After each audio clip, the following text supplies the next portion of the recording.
So இன்றைக்கி என்ன பார்க்க போகிறோன்னா இயல் ஒன்றில் வளர்த்தமிழ் நுழையும் முன் என்னென்னா நமக்கு வந்து மூத்த மொழி வந்து தமிழ் மொழின்னு சொல்கிறாங்க. இளமையானது, எளிமையானது, இனிமையானது, வளமானது, இந்த மாதிரி நிறைய சொல்கிறாங்க. நம்ம நினைக்கும் போது நெஞ்சில் வந்து ஒரு இனிப்பை கொடுக்குற மாதிரி இனிக்குதுன்றாங்க. நம்ம வாழ்வை வந்து செழிக்க செய்யக்கூடியவை நம்ம தமிழ்மொழி. உலக செம்மொழிகளில் ஒன்றான விளங்கும் நம்ம தமிழ்மொழியோட சிறப்புகளை தான் நம்ம வந்து இந்த வளர்த்தமிழில் பார்க்க போகிறோம். ஸோ வாங்க வீடியோக்குள்ளே போகலாம். அதாவது மனுஷனோட பரிணாம வளர்ச்சியின் சிறப்புகளில் வந்து நம்மளோட மொழி வந்து ஒன்று மொழியும் அதில் இருக்குது. நம்மளோட பரிணாம வளர்ச்சியில்னு சொல்கிறாங்க. நம்ம உயிரினங்களிடமிருந்து நம்மளை வந்து வேறுபடுத்தி காட்டக்கூடியதும் நம்ம மொழி தான். நம்மளை சிந்திக்க வைக்கிறதும் மொழி தான். நம்மளோட சிந்தனைகளை வெளிப்படுத்துறதுக்கும் மொழி தேவைப்படுது. அதுவும் இல்லாமல் பிறரோட கருத்தை வந்து நம்ம புரிஞ்சுக்கிறதுக்கும் நம்மளுக்கு வந்து மொழி ஒரு யூஸ்ஃபுல்லான விஷயமா இருக்குது. அது மட்டும் இல்லாமல் உலகில் வந்து 6000க்கும் மேற்பட்ட மொழிகள் இருக்குதுன்னு சொல்கிறாங்க. ஆனால் சில மொழிகள் மட்டும்தான் பேச்சு வடிவம் எழுத்து வடிவம் கொண்டு இருக்கும். அந்த ரெண்டுமே தமிழ் மொழியில் இருக்குது. அது மட்டும் இல்லாமல் உலக மொழிகளில் வந்து இலக்கிய வளம் அப்படின்ற திகழ் மொழிகள் வந்து மிக குறைவாக இருக்குது. அதுவும் இல்லாமல் செம்மை மிக்க மொழியாக இருக்குது நம்மளோட தமிழ் மொழி. அது மட்டும் இல்லாமல் சிறப்பு மிக்க மொழியாகவும் இருக்குது. நம்மளோட தமிழ் இலக்கியங்கள் வந்து எப்படி இருக்கும்னா இனிமையானவையாக இருக்கும். ஓசை இனிமை கொண்டவை, சொல் இனிமை கொண்டவை. நம்ம சொல்லும் போதும் ஒரு இனிமையான சொற்களாக தான் இருக்கும் தமிழோட தமிழ்மொழி. பொருள் இனிமையும் கொண்டு இருக்கும். அதுவும் இல்லாமல் பாரதியார் வந்து நம்மளோட பல மொழிகள் கற்ற கவிஞர் பாரதியார் வந்து பாடல் வழியாக சொல்லியிருக்காரு, யாம் அறிந்த மொழிகளிலே தமிழ்மொழி போல் இனிதாவது எங்கும் காணும். இது வந்து பாரதியாரோட வரிகள். ஸோ இதில் கொஷின்ஸை கேட்கலாம். அடுத்தது மூத்த மொழி. பாரதியார் பாடிய பாடல் தான். இன்று பிறந்தவள் என்று உணராத இயல்பினலாம் எங்கள் தாய் அப்படின்னு சொல்லிட்டு பாரத தாயினோட தொன்மையும் பழமையையும் பழமை அதை பாரத தாயோட தொன்மையை பற்றியும் பாரதியார் கூறியிருக்காரு. தமிழ் தாய்க்கும் இதை வந்து பொருத்தமா அப்படின்னு சொல்லிட்டு பொருத்தமானதாக இருக்கும்னு சொல்லிட்டு பாடியிருக்காரு. என்று பிறந்தவள் என்று உணராத இயல்பினலாம் எங்கள் தாய். அடுத்தது வந்து சாலைகள் தோன்றிய பிறகு தான் சாலை விதிகள் தோன்றியிருக்கும். அதுபோல் இலக்கியம் தோன்ற பிறகு தான் வந்து இலக்கண விதிகளும் தோன்றியிருக்கலாம் அப்படின்னு சொல்லிட்டு நம்மளோட தொல்காப்பியத்தில் சொல்லியிருக்கு. நம்ம தொல்காப்பியம் வந்து மிகவும் பழமையான இலக்கண நூல்னு சொல்கிறாங்க. இது வந்து முன்னதாக தமிழ் இலக்கிய நூல்கள் இருந்திருக்குன்னு சொல்கிறாங்க. தமிழ் மிகவும் தொன்மையான மொழின்னு சொல்கிறாங்க. தொல்காப்பியம் வந்து பழமையான மொழி, அது வந்து இலக்கண நூல். அது மட்டும் இல்லாமல் தமிழ் இலக்கிய நூல்களும் இருந்திருக்கணும். தமிழ் மிகவும் தொன்மையான மொழி. தொன்மைனா பழமையான மொழி. அடுத்தது எளிய மொழி பார்க்கலாம். எளிய மொழியில் வந்து தமிழ் மொழி வந்து பேசவும் படிக்கவும் எழுதவும் அது எல்லாத்துக்குமே உகந்ததாக இருக்குது. உயிரும் மெய்யும் இணைவதால் தான் அந்த உயிர்மை எழுத்துக்களே தோன்றுறது. அதுபோல் உயிர் எழுத்துக்களும் மெய் எழுத்துக்களும் வந்து அதோட ஒலிப்பு முறைகள் வந்து நம்ம தெரிஞ்சுக்கிட்டோம்னா அந்த உயிர்மெய் எழுத்துக்களை வந்து நம்மளால் எளிதாக வந்து பேச முடியும். அந்த ஒலிப்பு முறையை மட்டும் நம்ம தெரிஞ்சுக்கிட்ட போதும், நம்ம ஈஸியாக உயிர்மெய் எழுத்துக்களை சேர்த்து நம்மளால் பேச முடியும். அதுதான் சொல்கிறாங்க. எழுத்துக்களை கூட்டி ஒலித்தாலே தமிழ் படித்தல் ரொம்ப ரொம்ப சுலபம்னு சொல்கிறாங்க. அதான் எக்ஸாம்பிள் அந்த கூட்டி படிக்கிறது சொல்லியிருக்காங்க. ஆ கூட்டல் மூ கூட்டல் பூ அமுது. இந்த மாதிரி தமிழ் மொழியை வந்து எழுதும் முறையும் மிக எளிது தான். நம்மளோட தமிழ் மொழி எழுதுறதும் எளிதுன்னு சொல்கிறாங்க. தமிழ் எழுத்துக்கள் வந்து வலஞ்சுழி எழுத்துக்களாகவே இருந்திருக்கு அப்படின்னு சொல்கிறாங்க. தமிழ் மொழி வந்து எழுதும் முறை மிகவும் எளிது. அது மட்டும் இல்லாமல் வலஞ்சுழி எழுத்துக்களாக தமிழ் எழுத்துக்கள் அமைஞ்சிருக்கு. வலஞ்சுழி எழுத்துக்கள் இடஞ்சுழி எழுத்துக்கள்னு 2 கொடுத்துருக்காங்க. ஆ ஏ ஔ ந ஞ இது வந்து அலஞ்சுழி எழுத்துக்கள்னு சொல்லியிருக்காங்க. இடஞ்சுழி எழுத்துக்கள் வந்து டா ய ழ அப்படி சொல்லியிருக்காங்க. அடுத்தது வந்து தெரிந்து கொள்வோம்ல, சொல்ல வந்து தமிழ்நாடு தமிழ்னு சொல்லியிருக்காங்க. முதலில் ஆளப்படும் இலக்கியம் வந்து தொல்காப்பியமும், அதுக்கப்புறம் சிலப்பதிகாரம், வஞ்சிகாண்டம், அதுக்கப்புறம் அப்பர் தேவாரம். ஸோ மேற்கொள்ள வந்து தொல்காப்பியம்னா அதுக்கு நேராக வந்து தமிழின் கிளவியும் அதன ஒரற்று தொல்காப்பியத்தில் 386 சொல்லியிருக்கு. ஸோ தொன்மைனா பழமை. ஸோ பழமை வாழ்ந்த கிளவினா எவ்வளோ பழமை, ரொம்ப பழமையான ஆளுங்களாக இருப்பாங்க, ரொம்ப ஓல்டேஜால் அந்த மாதிரி நம்ம வச்சுக்கலாம். சிலப்பதிகாரம் வஞ்சிகாண்டம்னா இமிழ்கடல் வேலி தமிழ்நாடு ஆக்கிய இதனே கருதினே ஆகி, அது வேலினா அந்த வேலி சிலப்பதிகாரத்தில் வரக்கூடிய கண்ணகி வந்து ஒரு வேலியை போன்றவள் தன் கணவனுக்கு அப்படின்னு சொல்கிறோம். அந்த மாதிரி ஒரு ஞாபகம் வச்சுக்கலாம். வஞ்சிகாண்டம் இது கருதினி. வஞ்சிகாண்டம் வஞ்சகமாக பண்ணுறவங்க கிட்ட நம்ம எப்படி இருக்கணும்னு நம்ம கொஞ்சம் நம்மளோட நன்மை கருதி நம்ம வந்து ஒதுக்கணும். அந்த மாதிரி நம்ம வச்சுக்கலாம். சிலப்பதிகாரம் வஞ்சிகாண்டம்னா இமிழ்கடல் வேலினா கண்ணகி வேலியை தமிழ்நாடு ஆகிய இதனை கருதினே ஆகினா அந்த வஞ்சகமாக இருக்கவங்கிட்ட நம்ம வந்து நன்மை கருதி விளங்குறது. இதனையும் கருதினே ஆகிடும். இந்த மாதிரி அப்பர் தேவாரம்னு ஒரு தெய்வத்தை பற்றி சொல்கிறது நம்ம வச்சுக்கலாம். அப்பர் தேவாரம் தேவர் அந்த மாதிரி தேவாரம். அப்பர் தேவாரம்னா தமிழ் கண்டாய்னா திருத்தாண்டகம்லாம் 23 சொல்லியிருக்கு. அதாவது தேவர்கள் வந்தாலே நம்மளுக்கு கண்டம் அப்படின்னு நம்ம வச்சுக்கலாம். தமிழன் கண்டாய் அதான் கண்டம் சொல்லிக்கலாம். சீர்மை மொழி என்பது வந்து ஒழுங்குமுறையை குறிக்கும் சொல். சீர்மைகள் வந்து சொல் சிறப்பு தான் குறிப்பிடத்தக்கதுன்னு சொல்லியிருக்காங்க. சீர்மைன்றது ஒழுங்குன்றது அர்த்தம், அதுக்கான அர்த்தமே. ஸோ நம்ம எப்படி அதை ஒழுங்குபடுத்துகிறாங்கன்னா, உயர்திணை அக்ரிணை என 2 இருக்குது. உயர்திணைனா உயர்திணையின் எதிர்ச்சொல் தாழ்திணை என அமைய வேண்டும். ஆனால் தாழ்திணை அதாவது நம்ம உயர்திணை எழுத்து வந்து எதிர்ச்சொல்ல தாழ்திணை தான் வரணும். ஆனால் அக்ரிணைன்னு ஏன் சொல்கிறாங்கன்னா, தாழ்திணை என்று கூறுறது வந்து அது ஒரு நல்ல விஷயம், நல்ல பண்பு கிடையாது அப்படின்னு சொல்லிட்டு நம்ம அந்த காலத்துலேயே அதை வந்து அக்ரிணை அப்படின்னு சொல்லியிருக்காங்க. அக்ரிணைனா தாழ்திணை வந்து மனுஷங்க இல்லாத திணை தான், மனுஷங்களை குறிப்பிடாதது வந்து அக்ரிணைகள். அது மனுஷங்களுக்கு கீழே இருக்கிற விலங்கு அந்த மாதிரி சொல்கிறது தான் அக்ரிணைகள் சொல்லுவாங்க. அல் குட்டல் திணை உயர்வு அல்லாத திணைன்னு சொல்லுவாங்க. அக்ரிணைனா அல் குட்டல் திணை உயர்வு அல்லாத திணைன்னு சொல்கிறாங்க. அதான் அல்லாத உயர்வு அல்லாத அதான் அல் குட்டல் திணை அக்ரிணை ஆக்கியிருக்காங்க.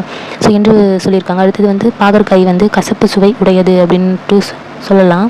ஆனால் கசப்பு காய் என்று அதை வந்து சொல்லாமல் இனிப்பு அல்லாத காய் அப்படின்னு சொல்கிறாங்க. பாகற்காயை கசப்பு காயின்னு சொல்லாமல் இனிப்பே அல்லாத காயின்னு சொல்லியிருக்காங்க. பாகு கூட்டல் அல் கூட்டல் காய், அது வந்து பாகற்காய் சேர்த்து எழுதுனா.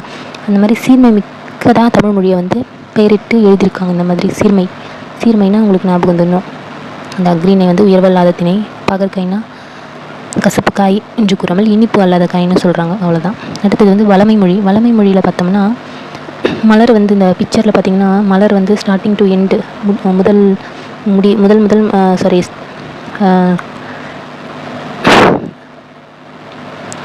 ஸ்டார்டிங்கில் அது வந்து அரும்பு, அதுக்கப்புறம் மொட்டாக மாறுது, மொட்டிலேருந்து முகை விரியக்கூடிய நிலைமையில் மாறுது, அதுக்கப்புறம் மலராக மாறுது, மலர் கத்துது, அலராக நல்லா விரியுது அலராக, அதுக்கப்புறம் வீணா ஒரு மாதிரி வாடி போகிறது வீணா, அதுக்கப்புறம் செம்மல்னா விழுது, வாடி போய் விழுது. ஸோ இந்த நிலைகள் தான் மொத்தம். எத்தனை நிலைகள் வந்து 7 நிலைகள் இந்த மலர் பொறுத்த வரைக்கும். அரும்பு, மொட்டு, முகை, மலர், அலர், வீ, செம்மல். ஸோ தமிழ் வந்து வளமை மிக்க மொழின்னு சொல்லியிருக்காங்க. அந்த நம்மளோட தமிழ் மொழி வந்து தொல்காப்பியம் நன்னூல் அப்படின்ற இலக்கண நூலில் கொடுத்துருக்கு. 8 தொகை 10 பாட்டு வந்து சங்க இலக்கிய நூல்கள் கொண்டது. அதுக்கப்புறம் வந்து திருக்குறள் நாலடியார் அது ரெண்டுமே திருக்குறள் நாலடியார் ரெண்டுமே அறநூல்களாக சொல்லியிருக்கு நம்மளோட தமிழ் மொழி. அது மட்டும் இல்லாமல் சிலப்பதிகார மணிமேகலை இதெல்லாம் காப்பியங்கள், இதில் காப்பியங்களும் கொண்டிருக்கு. இலக்கண வளம் நிறைந்திருக்கு நம்மளோட தமிழ் மொழியில். தமிழ் மொழி வந்து சொல்வளம் மிக்கதுன்னு சொல்கிறாங்க. அதாவது பொருளின் பல நிலைகளுக்கும் வெவ்வேறு பெயர் சூட்டுவது. அதை நம்ம இதில் பார்த்தோம்ல. இப்போ ஒரு செடின்னு எடுத்துக்கிட்டோம்னா, அந்த செம்பருத்தி செடின்னு எடுத்துக்கிட்டோம்னா அது வந்து முட்டுலேருந்து அரும்பு மாதிரி கடைசி நிலை என்ன உயிரும் நிலை வரைக்கும் அது ஒரு பெயரை சூட்டிடுவோம்ல தமிழ் மொழியில். அதை தான் இதில் சொல்லியிருக்காங்க. பொருளின் பல நிலைகளுக்கும் வெவ்வேறு பெயர் சூட்டுவது. பூவின் 7 நிலைகளுக்கும் தோன்றுவது முதல் உதிர்வது வரை தனித்தனி பெயர்கள் வச்சுருக்காங்க. பூவின் 7 நிலைகளுக்கும் அது தோன்றுவது முதல் உதிர்வது வரைக்கும் தனித்தனி பெயர் வச்சுருக்காங்க. ஒரு எழுத்தோ ஒரு சொல்லாகி பொருள் தருவது உண்டு. ஒரு எழுத்துக்கு ஒரு சொல்லும் இருக்குது, பொருள் தருது அப்படியும் இருக்குது. ஒரு சொல்லுக்கு பல பொருளும் இருக்குதுன்னு சொல்கிறாங்க. எடுத்துக்காட்டுக்கு மா அப்படின்னு சொல்கிறாங்க. மா அப்படின்னா நிறைய, அது ஒரு சொல், அதுக்கான பொருள் வந்து பல இருக்குது. மானா மரம்னு சொல்லலாம், விலங்குன்னு சொல்லலாம், பெரியன்னு சொல்லலாம், திருமகள்னு சொல்லலாம், அழகு, அறிவு, அளவு, தழைத்தல், துகள், மீன்மை, வயல், வண்டு போன்ற பல பொருட்களை வந்து தருகிறது அப்படின்றாங்க. வளர் மொழின்னு பார்க்கும்போது தமிழ் அப்படின்னு சொல்லும்போது நம்மளுக்கு ஞாபகம் இயல், இசை, நாடகம் இது 3மே முத்தமிழர்களாக இருக்குது. அதில் வந்து இயல் தமிழ் வந்து எண்ணத்தை வெளிப்படுத்தக்கூடிய தமிழ், இசை தமிழ் வந்து நம்மளோட உள்ளத்தை வெளிப்படுத்தக்கூடிய உள்ளத்தை மகிழ்விக்கும், நாடகத்தமிழ் அப்படின்றது நம்மளோட உணர்வில் வந்து கலந்து வாழ்வின் நிறைகுறைகளை சுட்டி காட்டக்கூடியது.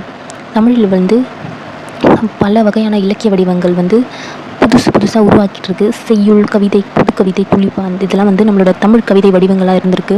கட்டுரை, புதினம், சிறுகதை இதெல்லாம் உரைநடை வடிவங்களாக இருந்திருக்கு. இப்பயும் இருந்துகிட்டு இருக்குது. அறிவியல் தமிழ், கணினி தமிழ் அப்படின்னு சொல்லிட்டு இன்னுமே வளர்ந்து கொண்டு தான் இருக்குன்றாங்க. தாவர இலை பெயர்கள் பார்க்கலாம். இலை வகையில் ஆலமர இலை, அரச இலை, மா இலை, பலா இலை, வாழை இலை, கீரையில் அகத்திக்கீரை, பசலைக்கீரை, முருங்கைக்கீரை, அதுக்கப்புறம் அருகு, கோரையில் வந்து புல் சொல்கிறாங்க, அருகம்புல், கோரை புற்கள் அந்த மாதிரி. நெல் தாள், அதை இலைதான், அந்த நெல்லோட இலையை தான் நம்ம தாள்னு சொல்கிறாங்க. வரகுக்கு வந்து தாள் தான். மல்லியோட இலை வந்து தழைன்னு சொல்லுவாங்க. சப்பாத்தி கள்ளி வந்து மடல்னு சொல்லுவாங்க. தாழைனாலும் மடல், அதோட இலைகள் தான் சொல்கிறாங்க மடல் அப்படி சொல்லிட்டு. கரும்பு வந்து தோகை, நாணல் தோகை, பனை ஓலை, தென்னை ஓலை, கமுகுப்பாக்கு வந்து கூந்தல் அப்படின்றாங்க. புதுமை மொழி பார்க்குறோம். இன்றைய அறிவியல் தொழில்நுட்ப வளர்ச்சிக்கு வந்து புதிய கலைச்சொற்கள் வந்து உருவாகிட்டு இருக்குது. இணையம், முகநூல், புலனம். இணையம்னா நெட், வெப்சைட், முகநூல்னா ஃபேஸ்புக், புலனம்னா வாட்ஸ்அப், குரல் தேடல்னா வாய்ஸ் சர்ச், தேடுபொறின்னா சர்ச்சிங், நம்ம சர்ச் பண்ணுற தேடுபொறினா செயலினா அப்ளிகேஷன், தொடுதிரைனா டச் ஸ்க்ரீன். ஸோ முதலிய சொற்களை வந்து எடுத்துக்காட்டாக நம்ம வந்து சொல்கிறோம். சமூக ஊடகங்கள் வந்து செய்தித்தாள், வானொலி, தொலைக்காட்சி வந்து பயன்படுத்தக்க ஒரு மொழியாக நம்மளோட தமிழ் மொழி விளங்கிட்டுருக்கு. அறிவியல் தொழில்நுட்ப மொழியில் பார்க்கும்போது உலகில் வந்து எழுத்து வடிவம் பெறாத மொழிகள் வந்து பல இருக்குது. தமிழ் வரி வடிவ எழுத்துக்கள் வந்து அறிவியல் தொழில்நுட்ப நோக்கிலும் பயன்படுத்தக்கவையாக இருக்குன்றாங்க. எப்படின்னா, நம்மளோட மொழியை கணினியில் வந்து பயன்படுத்தாங்க. நம்ம தமிழ் மொழியை வந்து கணினிலேயே பயன்படுத்தாங்க. அது தமிழ் எண்களாக பயன்படுத்துகிறாங்க. அது உருவாக்கியிருக்காங்க. அது எண்களின் அந்த கம்ப்யூட்டருக்கு ஏற்ற மாதிரி உருவாக்கியிருக்காங்க. அது எண்களின் அடிப்படையில் வடிவமைக்கப்பட வேண்டும். அது எண்கள் அடிப்படையில் தான் அந்த எழுத்து தமிழ் எண்கள் வடிவமைக்கப்பட வேண்டும்னு சொல்லிட்டு வடிவமைச்சிருக்காங்க. தொல்காப்பியம் வந்து நன்னூல் போன்ற நாம் படிப்பதற்கு எழுதப்பட்டிருக்குது. கணினி மொழிக்கு நம்ம தமிழ் படிக்கிறதுக்கு எழுதப்பட்டிருக்குது இந்த மாதிரி தொல்காப்பியம் நன்னூல்லாம். ஆனால் கணினி மொழிக்கு ஏற்ற நுட்பமான வடிவத்தை பெற்றிருக்கு அந்த தமிழெண்கள். அதை கொடுத்துருக்காங்க. தமிழெண்கள் 1லேருந்து 10 வரைக்கும் கொடுத்துருக்காங்க. 1க்குனா அந்த மாதிரி அது நான் அதில் மெமரி பண்ணுற மாதிரி தான் இருக்கும். நம்ம ஈஸியாக ஷார்ட்கட் வச்சு தான் மெமரி பண்ணணும். அதாவது கடலை உருண்டையை நசுக்கி சப்பி ருசித்து சாப்பிடு என்று அம்மா கூறினார். அந்த கடைசியில் 0 போட்டுக்கணும். 10ன்னா அப்படி ஞாபகம் வச்சுக்கலாம். ஏன்னா இதுதான் ஷார்ட்கட்ஸ் மோஸ்ட்டாக போடுறாங்க. ஸோ அடுத்தது வந்து மூத்த மொழியான தமிழ் கணினி, இணையம் போன்றவற்றில் பயன்படுத்தக்க வகையில் புதுமொழியாக இருக்குது. மூத்த மொழியான தமிழ் வந்து கணினி, இணையம் போன்றவற்றில் பயன்படுத்தக்கூடிய புதுமொழியாக இருந்துட்டு இருக்குது. அதுக்கடுத்தது சிறப்பு மிக்க மொழியை கற்பது நமக்கு வந்து பெருமை அப்படின்ற மாதிரி சொல்லியிருக்காங்க. வளமைக்கும் வளர்ச்சிக்கும் பங்காற்ற வேண்டியது நமது கடமை அப்படின்றாங்க. ஸோ இந்த வளர்ச்சி வந்து தமிழ் மொழி எந்தளவுக்கு வளர்ந்துருக்குன்னு நம்ம பார்க்குறோம். ஸோ 2000 ஆண்டுகளாக வழக்கில் இருக்கும் சில தமிழ் சொற்கள் சொல் இடம்பெற்ற நூல். இதை நம்மளே தான் படிச்சுக்கணும். பெருசாக அது கேட்பாங்களான்னு தெரியல. பட் படிச்சுக்கோங்க. சும்மா ஷார்ட்கட்டாக போட்டு படிச்சுக்கோங்க. வேளாண்மை, கலித்தொகை, திருக்குறள், உழவர். அதாவது வேளாண்மை பற்றி வந்து கலித்தொகையில் 101 சொல்லியிருக்கு. திருக்குறள் 81 சொல்லியிருக்கு. உழவர் பற்றினா நற்றினை 4 சொல்லியிருக்கு. பாம்பு பற்றி குறுந்தொகையில் சொல்லியிருக்கு. அந்த நம்பரில் வெள்ளம் 18 சொல்லியிருக்கு. முதலைனா குறுந்தொகையில் சொல்லியிருக்கு. கோடை அகநானூறு சொல்லியிருக்கு. உலகம் பற்றி தொல்காப்பியம் கிளவியாக்கம் திருமுருகாற்றுப்படையில் சொல்லியிருக்கு. மருந்து அகநானூறு திருக்குறள் சொல்லியிருக்கு. ஊர் தொல்காப்பியம் அகத்தினில் சொல்லியிருக்கு. அன்புனா தொல்காப்பியம் களவியல் திருக்குறளில் சொல்லியிருக்கு. உயிர்னா தொல்காப்பியம் கிளவியாக்கம் திருக்குறளில் சொல்லியிருக்கு. மகிழ்ச்சி தொல்காப்பியம் கற்பியல் திருக்குறளில் சொல்லியிருக்கு. மீண்டும் குறுந்தொகை 54, புகழ் தொல்காப்பியம் வேற்றுமையியல் 71, அரசு திருக்குறள் 554, செய் குறுந்தொகை 72, செல் தொல்காப்பியம் 75, புறத்திணையியல் பார்னா பெரும்பலமாற்றுப்படையில் 435, ஒழினா தொல்காப்பியம் கிளவியாக்கம் 48, முடினா தொல்காப்பியம் வினையியல் 206 சொல்லியிருக்கு. அவ்வளோதான், இந்த லெசன் முடிஞ்சிருச்சு. நம்ம நீண்ட காலம் நீ நீடு வாழ வேண்டும், வானம் தீண்டும் தூரம் நீ வளர்ந்து வாழ வேண்டும், அன்பு வேண்டும், அறிவு வேண்டும், பண்பு வேண்டும், பரிவு வேண்டும், 8 திக்கும் புகழ வேண்டும், எடுத்துக்காட்டு ஆக வேண்டும், உலகம் பார்க்க உனது பெயரை நிலவு தாளில் எழுத வேண்டும், சர்க்கரை தமிழ் அள்ளி தாளாட்டு நாள் சொல்லி வாழ்த்துகிறோம், பிறந்தநாள் வாழ்த்துக்கள், இனிய பிறந்தநாள் வாழ்த்துக்கள். அறிவுமதி சொல்லியிருக்காங்க. தொன்மைனா பழமை, இடப்புறம்னா இடம் கூட்டல் புறம், சீரழமை சீர்மை கூட்டல் இளமை, சிலப்பதிகாரம்னா சிலம்பு கூட்டல் அதிகாரம்னா சிலப்பதிகாரம், கணினி கூட்டல் தமிழ்னா கணினி தமிழ், தமிழ் மொழி போல் இனிதாவது எங்கும் காணும் அப்படின்னு யார் சொன்னார்? யாமறிந்த மொழிகளிலே தமிழ் மொழி போல் இனிதாவது எங்கும் காணும் அப்படின்னு சொல்லிட்டு பார்த்தோம்னா அது யார் சொன்னதுன்னா பாரதியார். மா என்னும் சொல்லின் பொருள் வந்து என்னென்னு பார்த்தோம், விலங்கு. நிறைய பொருள் பார்த்தோம்னா ஒரே மான்ற இதுக்கு நிறைய பொருள், அதுதான் விலங்கு. ஸோ இந்த லெசன் முடிஞ்சிருச்சு. உங்களுக்கு இந்த வீடியோ பிடிச்சிருந்தா லைக், ஷேர், கமெண்ட் பண்ணுங்கள், சப்ஸ்கிரைப் பண்ணிக்கோங்க. மற்றும் அந்த பெல் ஐக்கானை கிளிக் பண்ணிக்கோங்க. அப்போ தான் நம்ம போடக்கூடிய அடுத்தடுத்த வீடியோ உங்களுக்கு நோட்டிஃபிகேஷனாக வந்து சேரும். Thank you for